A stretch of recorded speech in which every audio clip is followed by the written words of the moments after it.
26-year-old Tristan Ritland always knew from a young age that he was different. Very all over the place. I had a lot of difficulty focusing for extended periods of time. And soon enough, his doctors would give it a name. I'm what they call doubly gifted, which is to say I have symptoms of both ADHD and autism. The thought that those conditions could hold him back years later from his love of computers never crossed his mind. But in college, Tristan found networking, career fairs, and job interviews very stressful.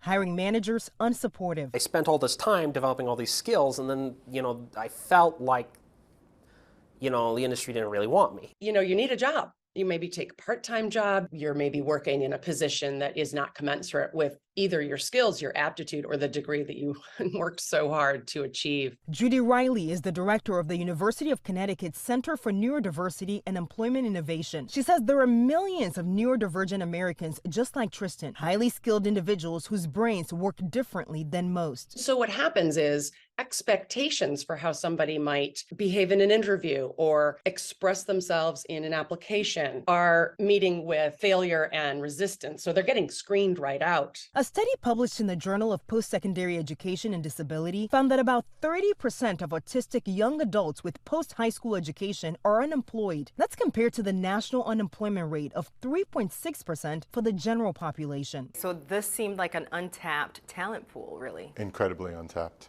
and highly capable. Stephen DiStefani oversees Wells Fargo's neurodiversity program. In just 3 years, DiStefani says they've hired more than 200 candidates, including Tristan. As part of the program, hiring managers were trained on how to interview neurodivergent candidates. It isn't just a 1 hour interview, half-hour interview. You're with them for a full week. We're looking a little bit deeper into what the person as a person brings to the role versus the eye contact, the handshake. Wells Fargo is just one of a growing number of companies adopting that model. DiStefani says it has proven beneficial, not just for workers like Tristan, but their entire workforce. We've seen significant reduction in skills gaps. Employee satisfaction is up. For Tristan, it's been a game changer. I can use the skills that I have, right, in a way that's appreciated. I can be respected. I can have a career. I can live independently because I have the income for it. Faith Abube, ABC News, Washington.